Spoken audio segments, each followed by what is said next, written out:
सभी को नमस्कार। आप सभी के लिए सुख की कामना करते हुए आज इस वीडियो में सोलर जनरेटेड इलेक्ट्रिकल एनर्जी के विषय में चर्चा करने से पूर्व विविध प्रकार की conventional and non conventional electrical power generation पर प्रकाश डालते हुए आगे बढ़ते हैं। हमें बिजली कैसे प्राप्त हो सकती है? Generally 3 conventional and non conventional methods हैं जिससे हमें बिजली प्राप्त हो सकती है, इलेक्ट्रिसिटी प्राप्त हो सकती है।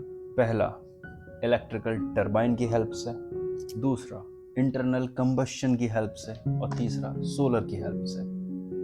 जब हम बात करते हैं इलेक्ट्रिकल टरबाइन की, उसमें हम काइनेटिक एनर्जी को इलेक्ट्रिकल एनर्जी में चेंज करते हैं। ये काइनेटिक एनर्जी हमें किसी भी तरीके से प्राप्त हो सकती है, चाहे वो हवा के रूप में प्राप्त हो सकती है, वह नदी अथवा नहर अथवा झरनों के रूप में प्राप्त हो सकती है। जब हम बात करते हैं हवा की, हवा से हम विंड एनर्जी को इलेक्ट्रिकल एनर्जी में चेंज करते हैं और इसके लिए हम बड़ी बड़ी विंड मिल का प्रयोग करते हैं। इस विंड मिल से टरबाइन घूमती है और उस टरबाइन से इलेक्ट्रिसिटी प्राप्त होती है।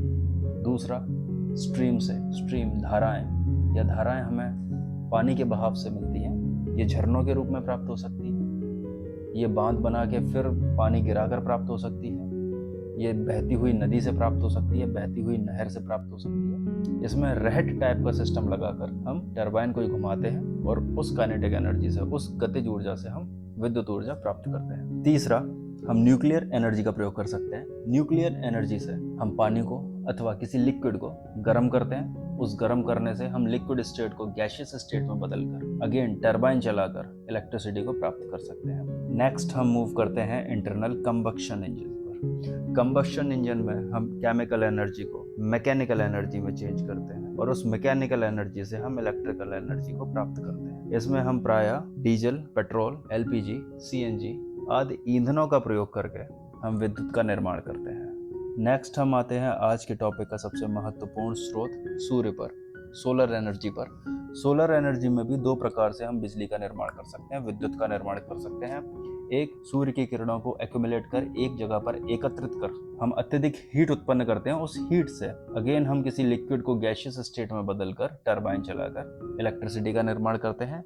दूसरा, फोटोवोल्टिक सेल्स की हेल्प से सोलर प्लेट्स का निर्माण करते हैं और उस सोलर प्लेट से हम डायरेक्टली बिजली को प्राप्त करते हैं। इन फोटोवोल्टिक सेल्स में सूर्य के प्रकाश के द्वारा उत्पन्न किए गए फोटॉन्स की हेल्प से सनलाइट को डायरेक्टली इलेक्ट्रिकल एनर्जी में कन्वर्ट किया जा सकता है और इस इलेक्ट्रिकल एनर्जी को हम अपने घर के अप्लायंसेस को चलाने के लिए प्रयोग में ला सकते हैं। अभी तक की सभी टेक्नोलॉजी में पाया गया है कि सबसे ईजीएस्ट और क्लीनेस्ट वे है सोलर पैनल इलेक्ट्रिसिटी प्राप्त करने का। अभी के लिए मात्र इतना ही। सोलर से जुड़ी सभी समस्याओं एवं शंकाओं के निवारण के लिए हम आपके समक्ष प्रस्तुत होते रहेंगे। आपका दिन एवं समय शुभ हो, इसी कामना के साथ आप सभी से अभी के लिए अनुमति चाहता हूँ। धन्यवाद।